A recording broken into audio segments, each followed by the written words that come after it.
Pemirsa, kita akan memasuki kabar nang Panambayan. Bank Indonesia memberikan pelatihan pada 36 jurnalis ekonomi dari berbagai media baik cetak, elektronik, online di Hotel Golden Tulip Jalan Ahmad Yani, Pal 2,5 Banjarmasin. Pelatihan dalam rangka meningkatkan wawasan jurnalis ini menghadirkan narasumber Ketua Dewan Pers Indonesia secara virtual. Nah, pemirsa, untuk kabar lebih lengkapnya bisa pian saksikan yang satu ini.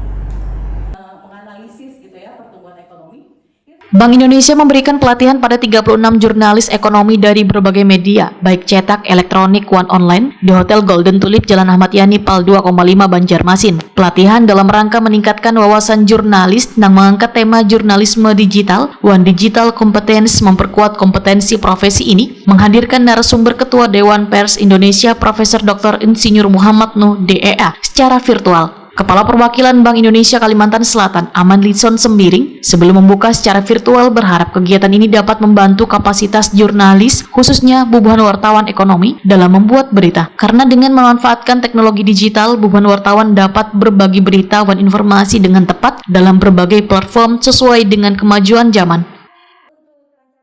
Radio hingga media online digunakan dalam penyebaran informasi. Oleh karena itu, seorang jurnalis dituntut untuk menjadi keahlian menyediakan dan menyajikan berita dalam berbagai platform dan bentuk tersebut.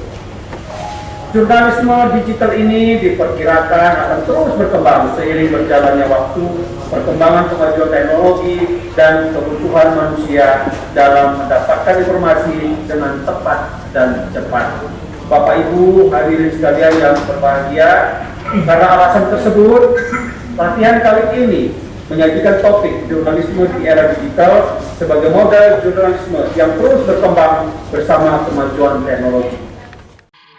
Sementara itu, Ketua Dewan Pers Indonesia Profesor Dr. Insinyur Muhammad Nuh DEA menyatakan wartawan saban hari melakukan perubahan kebaharuan, berita, serta kepenasaran, sehingga menjadi news terbaru dan terbaharukan. Menurut Muhammad Nuh, semangat jiwa wartawan adalah pembelajaran jurnalis harus mempunyai digital teknologi, sehingga mempunyai platform yang sama dengan berbasis teknologi digital jurnalisme.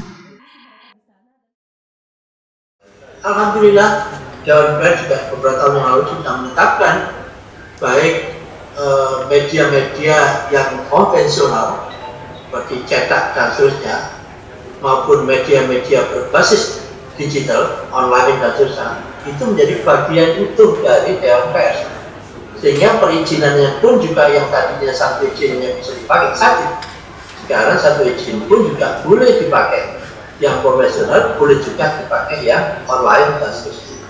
Dan sekarang juga sudah ada asosiasinya. Sudah ada asosiasi yang menjadi bagian dari keluarga besar Dewan Pers. Muhammad Nuh menegaskan pers harus tetap berperan sebagai kontrol sosial berbasis information credibility.